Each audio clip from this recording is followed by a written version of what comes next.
కంపల్సరీగా ఆ రోజు హాయ్ చెప్తాం రోజాకి, అప్పుడు వచ్చి ప్రెస్ మీట్ పెడితే మేము కూడా హ్యాపీగా ఫీల్ అవుతాం. రైట్. ఇంకా ఫోర్త్ ప్రశ్న, రోజా మీ కూటమి గవర్నమెంట్కి సంధించిన ఫోర్త్ ప్రశ్న ఏంటంటే, మీ మంత్రులంతా విహారయాత్రలో ఉన్నారు, నారా లోకేష్ హైదరాబాద్లో ఉన్నారు అని కామెంట్ చేస్తే, చంద్రబాబు నాయుడు గారి గురించి కూడా, అంటే వాస్తవంగా చంద్రబాబు నాయుడు గారు ఈ వయసులో కూడా 74 ఇయర్స్ ఏజ్లో కూడా ఏ రకంగా బుల్డోజర్లెక్కి, ట్రాక్టర్లెక్కి, పడవలెక్కి, బోట్లెక్కి ఎలా చేస్తూ ఉన్నారు అన్న దాని మీద ప్రజలకి ఒక అవగాహన ఉంది. మరి ఎందుకో వీళ్ళు ఇంకా కూడా ఆ టైప్ కామెంట్స్ చేస్తూ ఉన్నారు.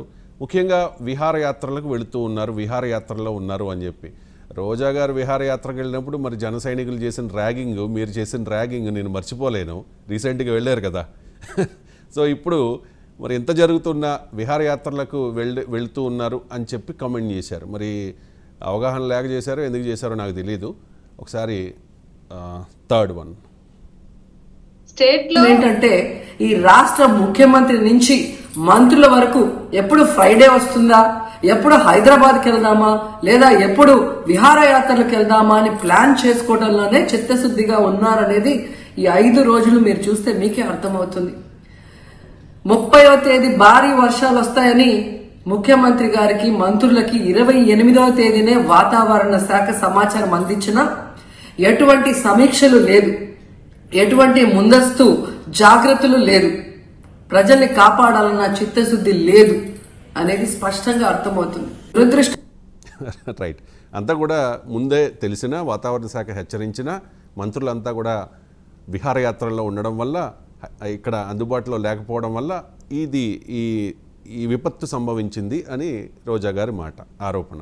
చెప్పండి ఇప్పుడు మీ మంత్రులంతా చెప్పండి. నిజంగానే రోజా గారు కనుక మా నాయకులు ఏ ఒక్క నాయకుడైనా పలానా కంట్రీ వెళ్ళాడు, పలానా స్టేట్ దాటి వెళ్ళాడు, హైదరాబాద్ తప్ప వెళ్ళారని కనుక ప్రూవ్ చేయగలిగితే, ఇప్పుడు ఈవెన్ ఎలాగ మేము ఏడు నుంచి ఎక్కడికి చిన్నపిల్లలు డ్రెస్సులు వేసుకొని టాటూలు వేసుకొని తిరుగుతూ ఉంటే మేము ఎలా ప్రూవ్ చేశామో, రాష్ట్రంలో అబ్బో వైసీపీ కార్యకర్తలను చంపేస్తుంది ఎన్డీఏ కూటమి, మాకు నాయకుల్ని హింసించేస్తారని చెప్పేసి గగ్గోలు పెడుతూ ఒక పక్క, ఇంకొక పక్క వెళ్ళి నిజంగా అంటున్నట్టుగా కనుక జరిగి ఉంటే కార్యకర్తలు గాలి కుదిలేసి ఎక్కడో ఇటలీలోనో విహారయాత్రలో తిరిగి వచ్చి, మీరు ఏమనుకోకపోతే బహుశా మీరు దుబాయ్ వెళ్ళిన విషయం రోజా గారికి తెలిసిందేమో.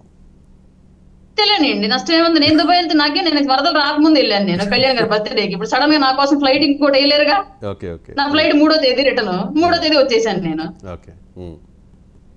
అలా ఈవిడ మాట్లాడిన, అయినా నేను ప్రభుత్వంలో భాగస్వామ్యం కాదండి, నేను ప్రస్తుతానికి పార్టీలో భాగస్వామిని. మీరు మళ్ళీ కన్ఫ్యూజ్ అవ్వకండి, నాకు ప్రభుత్వంలో ఎలాంటి రెస్పాన్సిబిలిటీ లేదు. మీ పార్టీ కీలకమైనది, కూటమి విజయంలో కీలక పాత్ర వహించింది జనసేన. మా పార్టీ నుంచి కార్యకర్తలు అందరూ నేను అందుబాటులో ఉన్నారు. నేను బిఫోర్ ఫ్లడ్ నేను వెళ్ళా, ఫ్లడ్ వర్షం కూడా స్టార్ట్ అవ్వాలి నేను వెళ్ళక ముందు.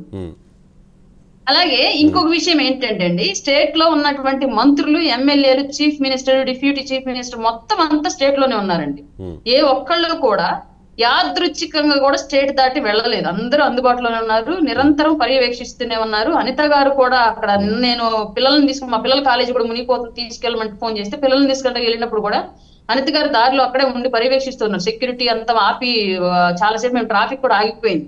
అట్లాంటి సిచ్యువేషన్. అలాగే పెద్ద ఆయన 75 ఏళ్ళు వయసు దాటిన తర్వాత కూడా సిబిఎన్ గారు నిరంతరం ప్రజల కోసం చిన్నపిల్లలాగే భావించుకుంటూ ఆయనకున్నటువంటి ఆరోగ్య సమస్యలను కూడా పక్కన పెట్టి నిరంతరం కష్టపడుతున్నారు జనంలో. అట్లాగే పవన్ కళ్యాణ్ గారు ప్రతి శాఖతో మినిట్ టు మినిట్ అప్డేట్ తీసుకుంటూ మినిట్ టు మినిట్ హెల్ప్ చేయడానికి అందుబాటులో ఆయన ఉన్నారు. కార్యకర్తలు కూడా పెద్ద ఎత్తున సపోర్ట్ చేయండి అని చెప్పేసి బర్త్డే సెలబ్రేషన్స్ పక్కన పెట్టేసేయండి అని చెప్పారు. ఒక్క మాటే, బర్త్డే సెలబ్రేషన్స్ పక్కన పెట్టేసేయండి, వెళ్ళి వరద కార్యక్రమాల్లో పాల్గొనండి అని స్ట్రిక్ట్ గా చెప్పారు.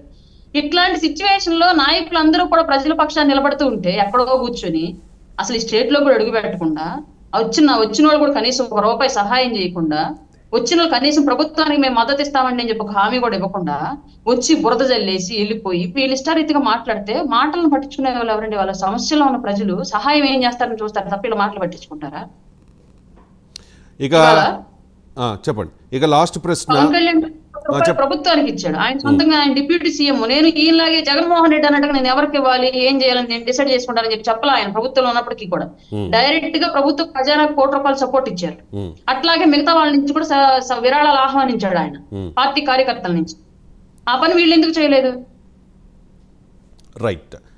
ఈ విపత్కర హృదయ విదారక పరిస్థితుల్లో మీ అధినేత పవన్ కళ్యాణ్ గారి పిలుపు మేరకు మీ సైనికులు, వీర మహిళలు చేసింది ఏంటి అంటే ఏం చెప్తారు?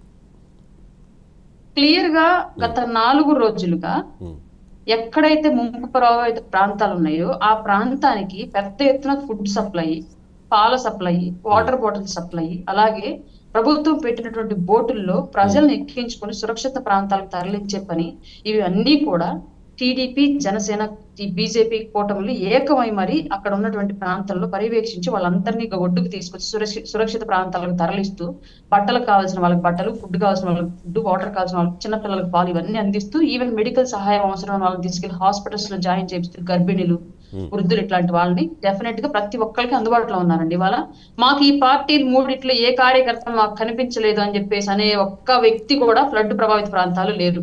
అంత డెడికేటెడ్ గా వర్క్ చేశాం. గవర్నమెంట్ పిలుపు మేరకు ప్రతి కార్యకర్త తనే ఒక అధికారిగా, తనే ఒక నాయకుడిగా భావించి పనిచేశాం. రైట్, వాస్తవం మీరు చెప్పింది. చాలామంది జన సైనికులు ఈసారి పవన్ కళ్యాణ్ గారి birthday it's a special birthday కాబట్టి ఆయన డిప్యూటీ సీఎంగా చేసుకున్న బర్త్డే, ఎక్కడ కూడా కేక్ కటింగ్స్ కానీ హోర్డింగ్స్ పెద్ద ఈ హడావుడు ఏం చేయలేదు. వరద బాధితులకు సహాయం చేయడంలోనే వాళ్ళు నిమగ్నమయ్యారు. ఆహార పంపిణీ అవ్వచ్చు, వాటర్ సప్లై అవ్వచ్చు, కొన్ని చోట్ల డ్రోన్ల ద్వారా మందులు పంపిణీ అవ్వచ్చు. నిజంగా అప్రిషియేట్ చేయదగ్గ విషయమే. క్లియర్ గా చెప్పారండి కాన్ఫరెన్స్ కాల్ లో, క్లియర్ గా చెప్పారు. మీరు నా కట్అవుట్ల కోసం, కేకుల కోసం పెట్టే డబ్బు ఏదైతే ఉందో అది వరద బాధితుల కోసం పెట్టండి అని క్లియర్ గా చెప్పారు. ఎస్ మంచి మెసేజ్ అది, నిజంగా ఫాలో అయ్యారు.